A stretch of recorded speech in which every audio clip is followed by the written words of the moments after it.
Good afternoon. Thanks for being on. Happy Election Day. Hope everyone has done their patriotic duty and voted. If you haven't, I encourage you to get out and do it. Big win for us on Saturday over a quality Kansas State team, a team that I have a lot of respect for. Well coached. Coach Kleiman and his staff did a really good job. And I appreciate all the fans. I said this after the game. Appreciate everyone who came out and supported us, and look forward to getting back here in a couple weeks, and hopefully we'll have a good showing when we host TCU. The win and celebrating Halloween with the family made for a good Saturday. Quick recap, kind of go through the good and the bad of the game on Saturday. I thought special teams, starting with the negatives first. I think we got hit with one long kickoff return. I thought overall our kickoff coverage was pretty good. I think their average starting position was on the 23, but they got out to the 49 on one of them. And we can't allow that to happen. And then we got to punt the ball better. We only punted twice, which is a positive, but we got to get more hang time, give us a better opportunity to get down there. On the positive side, we made 2 field goals. Thought Casey Legg was ready when his number was called, and he stepped up and made some kicks, especially the one in the 45-yarder in the second half was encouraging. Our punt coverage continues to be a bright spot, and I thought we got really good surge on the field goal that they missed. Defensively, I thought the negatives, really 2 drives, a couple explosive plays there on the second drive of the game where they came down, and we ended up having a really nice goal line stand, made them kick a field goal, which was a huge momentum piece in the game. Then I thought we just lost focus, had undiscipline with our eyes there on the big play on the touchdown drive right before half. A lot of positives on defense. I think how we play, effort and physicality. I talked about it after the game. I stand by that. We had 3 takeaways. Very good versus the run. And our pass defense was the best that we've played all year, and that's encouraging. Offensively, negatives, not taking advantage of the two turnovers.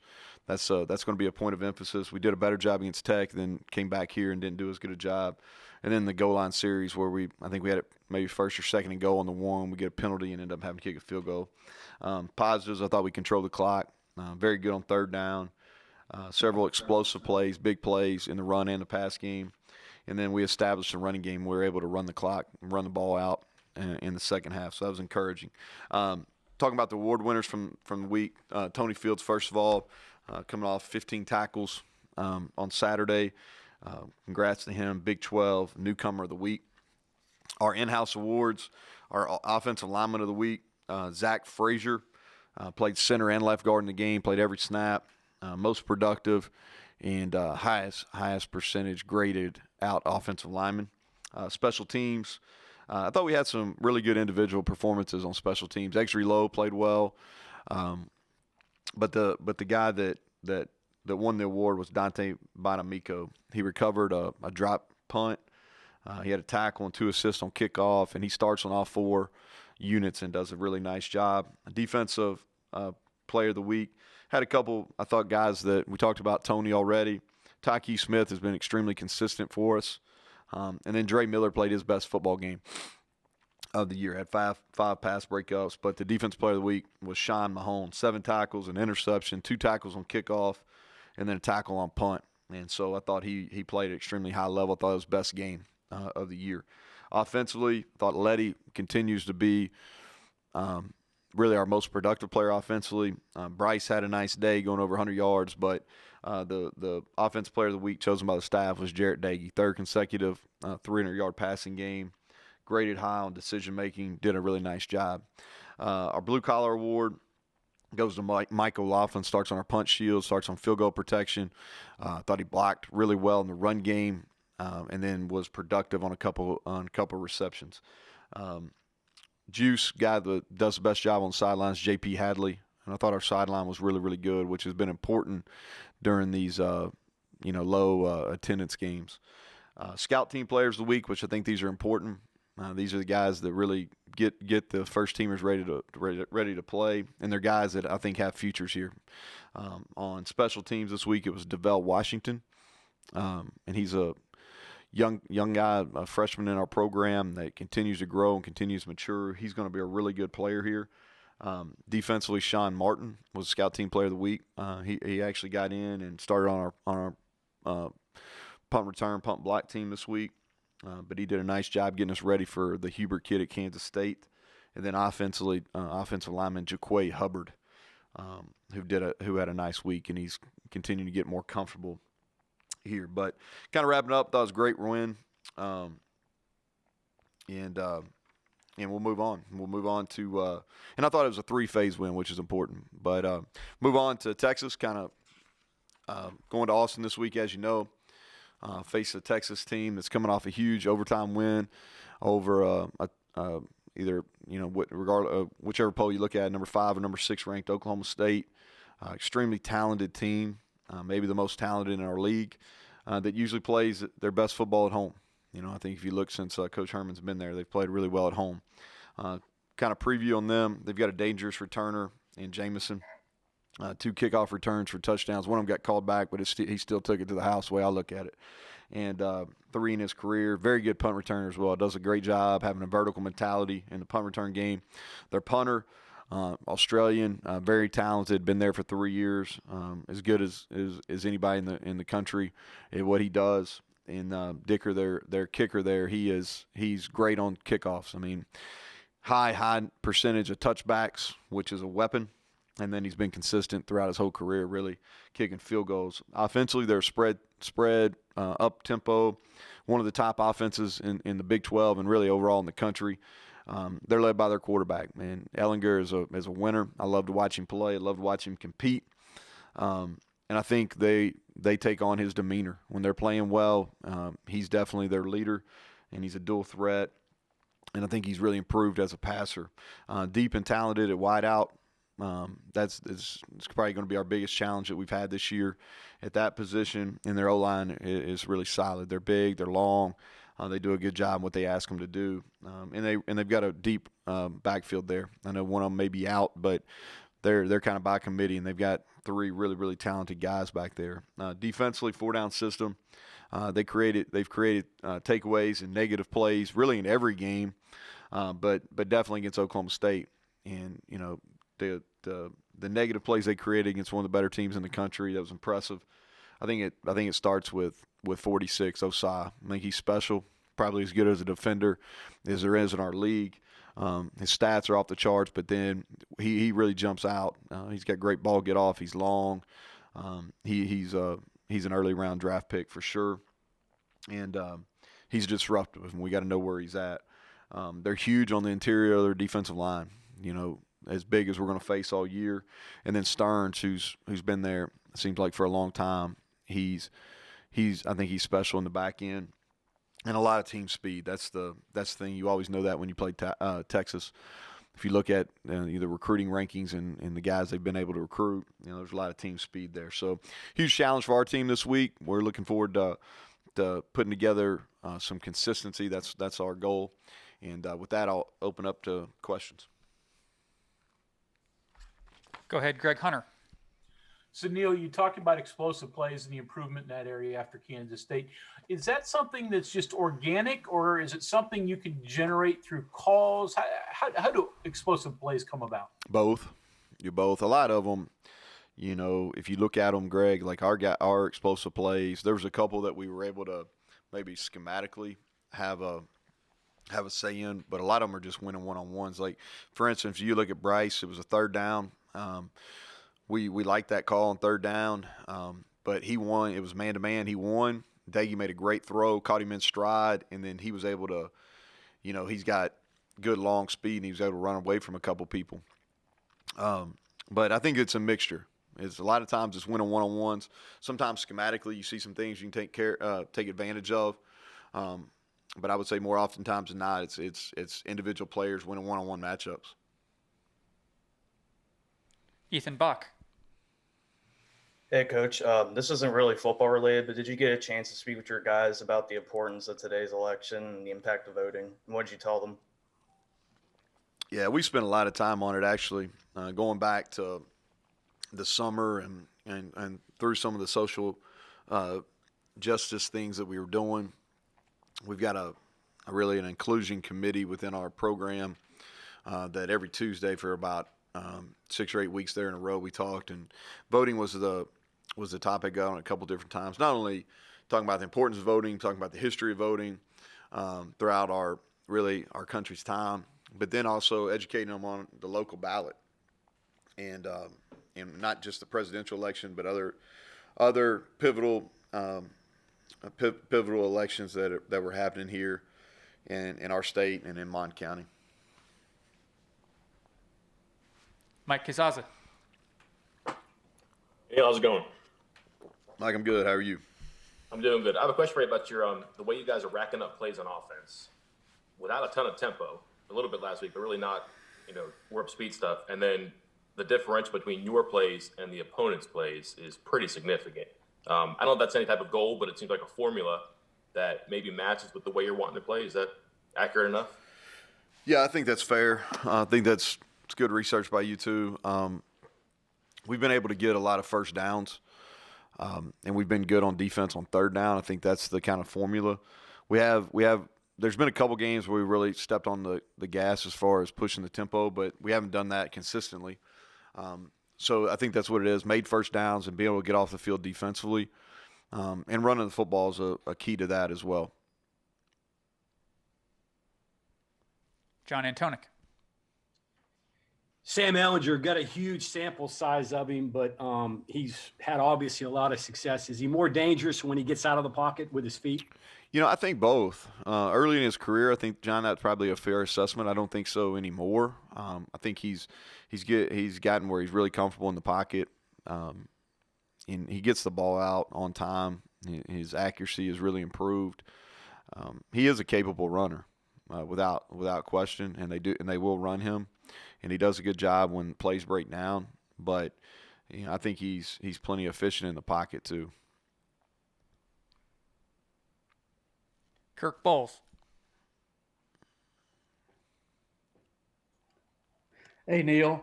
I was curious, with you developing the running game so much better this year than last year and playing good defense, are y'all going to kind of be the square peg in the round hole in the Big 12? And have you been officially kicked out of the Air Raid Club yet?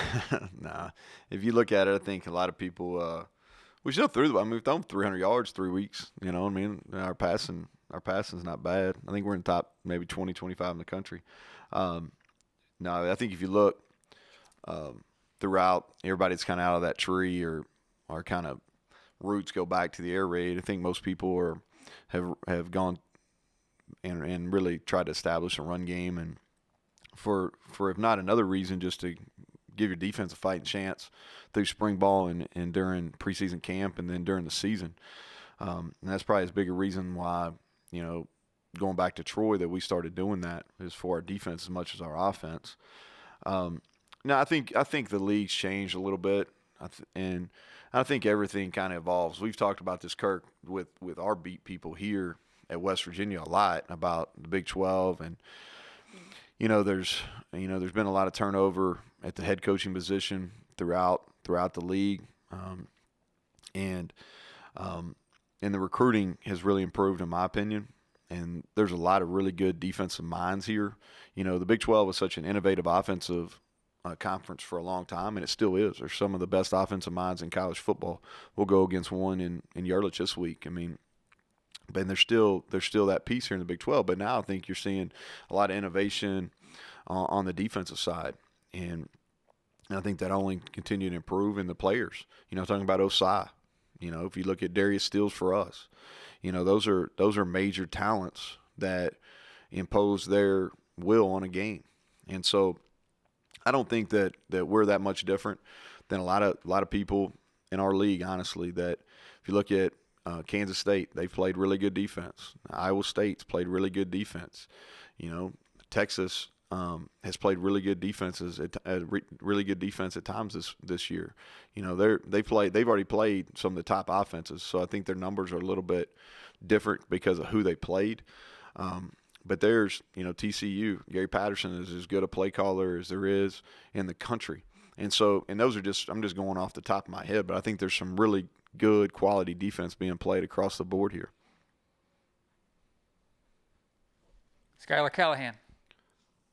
Hey, Neal, one guy that seemed to have really improved since last year is Mike O'Laughlin, both receiving and really blocking too. Just kind of talk about what he has meant to this offense and where do you see him kind of learning that tight end position since he played a lot of receiver in high school?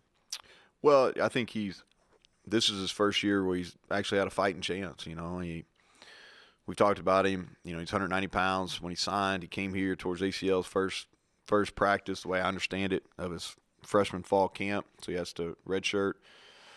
Comes back last year and kind of got forced into action and was really kind of fighting an uphill battle all year. And then now he's at a position with his body weight and his strength where he can compete week in and week out. And he's always had great ball skills. He's always been a guy that's good after the catch. So he continues to do that.